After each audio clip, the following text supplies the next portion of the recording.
An observation I made in the gym over the years I worked out was when people did cheat reps, even with lousy form, they actually got more muscular over time. Not to say that that's the best way to train. Like I rather do strict form most of the time and then do cheat reps using momentum from the hips to use more weight. I wouldn't do cheat reps with lower back because that's going to set me back and put me out of workouts or in the hospital for a couple weeks. But what I will do is if I was to do cheat reps using bicep curls, I would lean forward a bit by bending at the hips and then use my glutes to put the weight up higher, even with more weight. So my biceps will get used to or have a general feel of what it's like to use more weight. I remember when I was in school, I used to see a guy, he looked like he was doing cheating tricep pushdowns on the cable machine. And he actually overloaded the machine by putting an extra 45-pound plate on top of the max weight stack. And he had huge arms, even though he was cheating. He didn't cheat to the point that he's going to injure himself, but he conditioned his mind to handle more weight over time, and he eventually got stronger.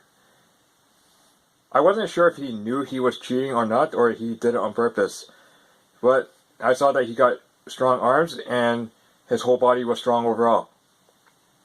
Now, exercises like the bench press, where people assume that if you are lifting your glutes off the bench, you are cheating.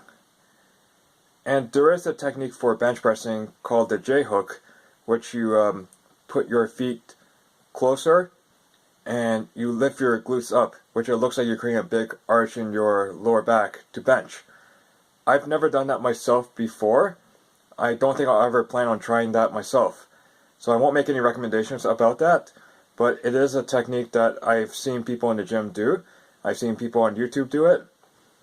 And depending on what competition you're doing, it may or may not be allowed. Cheap reps will have its place in the workout. They do increase the potential for strength and muscle size.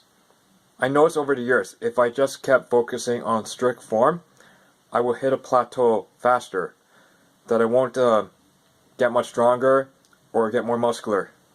You know, for cheat curls, people will say, you're not working out your biceps, you're cheating too much because you're not isolating enough. Like I know that there's people that they will do their bicep curls on a preacher, or they will do it so strict. But if you are using cheat reps with hip momentum and not your lower back, you are actually training more muscles overall. So you're burning more calories, your body's doing more work, and you're still working out the biceps even with more weight. So I don't see this as a big problem overall. I'll see it as a big problem if that's the only thing you do.